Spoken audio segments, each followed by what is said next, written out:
वज़ीर दाखिला मोहसिन नकवी की मसद में ईरानी वज़ीर ख़ारजा अब्बास अराग़ची से मुलाकात में बाहमी दिलचस्पी के मोड़ पर तबादला ख्याल किया गया। ईरानी कौमी सलामती के सरबराह मोहसिन रज़ाई से भी मोहसिन नकवी की मुलाकात। मोहसिन रज़ाई ने कहा है कि पाकिस्तानी हुकूमत, अवाम और फ़ौज आलम इस्लाम का अजीम असासा है। खुशी है वज़ीर आज़म शहबाज शरीफ और फील्ड मार्शल सईद आसिम मीर खित्ते में अमन के लिए किरदार अदा कर रहे हैं। ईरान पाकिस्तान को स्ट्रेटजिक शराकतदार समझता है। दोनों ममालिक के रहनुमाओं, हुकूमतों और फौजी कमांडर्स के ताल्लुकात अहम सरमाया है। जंग के दौरान पाकिस्तानी अवाम ने भरपूर हिमायत की। दोनों ममालिक के अवाम के दरमियान मोहब्बत मिसाली है। ईरान, पाकिस्तान, सऊदी अरब और पाकिस्तान समेत बड़े इस्लामी ममालिक की जिम्मेदारी है कि इस्लामी इत्तेहाद के लिए किरदार अदा करें। मोहसिन नकवी ने मोहसिन रज़ाई को सुप्रीम नेशनल सिक्योरिटी काउंसिल की सरबराही मिलने पर मुबारकबाद दी। कहा पाकिस्तान और ईरान के ताल्लुकात मुस्तहकम और अटूट हैं। मोहसिन नकवी ने ईरानी सदर डॉक्टर मसूद पेज़ेशकियान से मुलाकात में फील्ड मार्शल आसिम मीर का खुसूसी पैगाम पहुंचाया और मसूद पेज़ेशकियान को मक्का दिफाई मुआहदे पर एतमाद में लिया।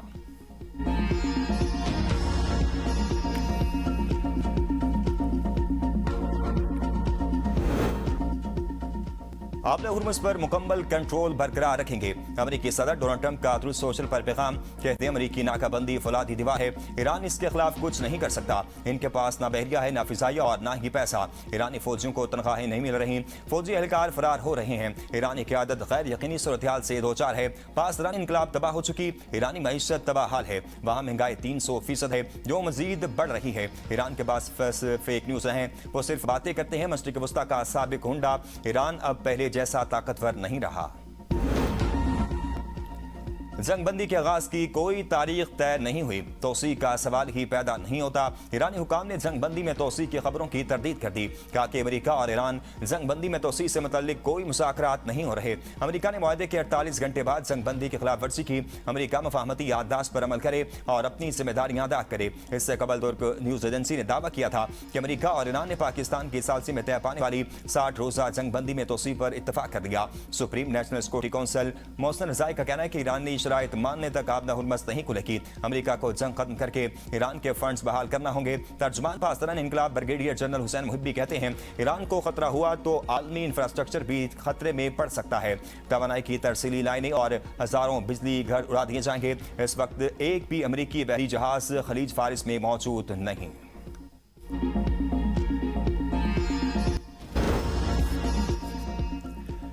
वज़ीर आज़म का पहली यूथ एम्प्लॉयमेंट पॉलिसी का ऐलान। तकरीब से खिताब करते हुए कहा यूथ पॉलिसी के तहत तमाम लेबर फोर्स में ख़वातीन के लिए 35% कोटा होगा।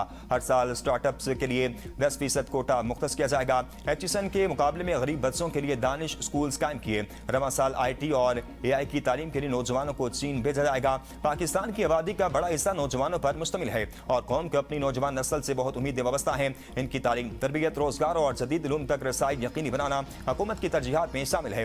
बतौर खादिम पंजाब तालीम के फरोग के लिए कई इक़दाम किए। भरपूर कोशिश की कि पाकिस्तान तालीमी मैदान में दीगर ममालिक से पीछे न रहे। गरीब बच्चों को भी वही तालीम के मौके मिलने चाहिए जो वसाइल रखने वाले खानदानों के बच्चों को हासिल हैं। ये ताना दिया जाता था कि जनाब ये लैपटॉप बच्चों को रिश्वत के तौर पर दे रहा है। वाह वाह वाह। मैं समझता हूं कि कुछ लोगों ने लैपटॉप को मशीन कहा। वो कुछ कहें, मैं लैपटॉप को मिशन जानता हूं, मिशन जानता हूं और मैं इसको आगे बढ़ाऊंगा और आगे बढ़ाऊंगा। नौजवानों को टैबलेट्स देके खुश कर लेंगे नहीं, आप उनसे पूछें तो सही उनको चाहिए क्या। अपना निज़ाम ठीक कर लें, हमें इंसाफ मिल जाए, हमें मेरिट मिल जाए, हमें जॉब की अपॉर्चुनिटीज मिल जाए। वो हम नहीं दे पाते नौजवान को। अब उस नौजवान को आप नौजवान कहें, उसको कॉकरोच कहें, उसको जो मर्जी चीज़ कहें। कुछ भी ना कहा और कह भी गए। लैपटॉप स्कीम पर वज़ीर आज़म शहबाज शरीफ का वज़ीर दाखिला मोहसिन नकवी को दबंग जवाब। कहा कुछ लोग लैपटॉप को सिर्फ मशीन कहते हैं लेकिन मैं इसे एक मिशन समझता हूं। ताना दिया गया कि लैपटॉप से बच्चों को रिश्वत दे रहा है। लैपटॉप नौजवानों को जदीद दौर में दाखिल होने और जदीद इल्म तक रसाई हासिल करने में मदद दे रहे हैं। अपना मिशन जारी रखूंगा। आज तक हमने 7 लाख लैपटॉप्स मेरिट पर तकसीम किए। नौजवानों की बेहतरी के लिए हर चीज़ कर गुजरूंगा। वसाइल की कमी नहीं, कमी है तो कुछ कर गुजरने की। मोहसिन नकवी ने कहा था लैपटॉप और टैबलेट देने से नौजवानों को खुश नहीं किया जा सकता।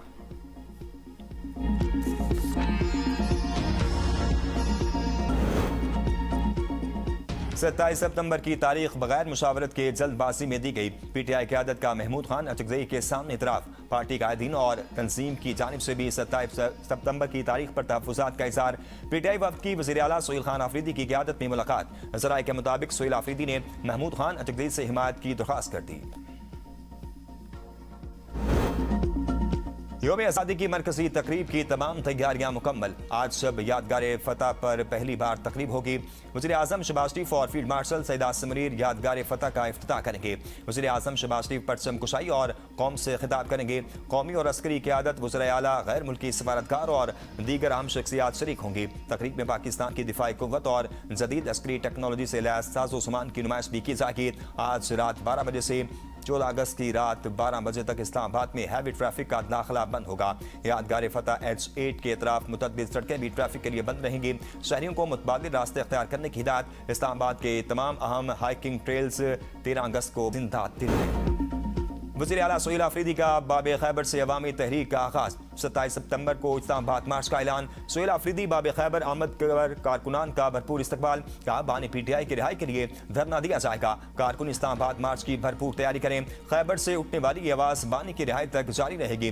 काबीना इजलास से खिताब में कहा काबीना अरकान मुखालिफिन की बातों के बजाय कारकर्दगी पर तवज्जो दें। IMF की रिपोर्ट करदा 5300 अरब रुपए की इतनी बड़ी करप्शन पर कोई आवाज़ नहीं उठा रहा। अवाम के टैक्स का पैसा लूटा गया।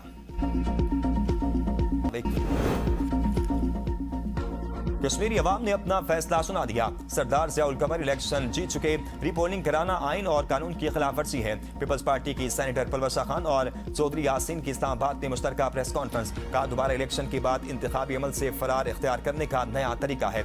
अगर कोई कानूनी बुनियाद है तो इलेक्शन कमीशन उसे वाज़ेह करे। नून लीग और मुखालिफ उम्मीदवार अवामी फैसले तस्लीम करें। चौधरी यासीन ने कहा है कि हमारे उम्मीदवार वाज़ेह बढ़तरी से कामयाब हो रहे थे। नून लीग आज़ाद कश्मीर में इंतशार और फसाद की सूरत हाल पैदा करना चाहती है जो किसी तौर काबिल कबूल नहीं। हुकूमत ने पेट्रोलियम मसनूआत की नई कीमतों का ऐलान कर दिया। हाई स्पीड डीजल की कीमत पे 54 पैसे फी लीटर का इजाफा। हाई स्पीड डीजल की नई कीमत 382 रुपए 79 पैसे फी लीटर मुकर्रर कर दी गई। पेट्रोल की कीमत में 94 पैसे फी लीटर कमी। पेट्रोल की नई कीमत 324 रुपए 98 पैसे फी लीटर मुकर्रर। गुड्स ट्रांसपोर्टर्स की हड़ताल जारी। मुख्तलिफ शहरों में अशियाए ज़रूरिया की तरसील मुतासर। कई मंडियों और मार्केट्स में ताज़ा फल, सब्जियां, आटा, चीनी और दीगर रोज़मर्रा इस्तेमाल की अशिया की किल्लत। हड़ताल के बायस मुल्क भर में सब्जियों समेत खाने पीने की अशिया महंगी होने लगी। ताजरों ने खबरदार किया है कि अगर हड़ताल तवील हुई तो कीमतों में मज़ीद इजाफा और सप्लाई चेन में शदीद खलल पैदा हो सकता है। सदर आल पाकिस्तान गुड्स ट्रांसपोर्ट इत्तेहाद मलिक शहजाद अमान कहते हैं हुकूमत ये न समझे कि दिसंबर की तरह इस बार भी हड़ताल खत्म कर देंगे। मुतालबात की मुकम्मल मंजूरी तहरीरी तौर पर होने तक हड़ताल खत्म नहीं होगी। मुतालबात की मंजूरी में 6 माह भी लगे तो हड़ताल जारी रखेंगे। गुड्स ट्रांसपोर्टर्स की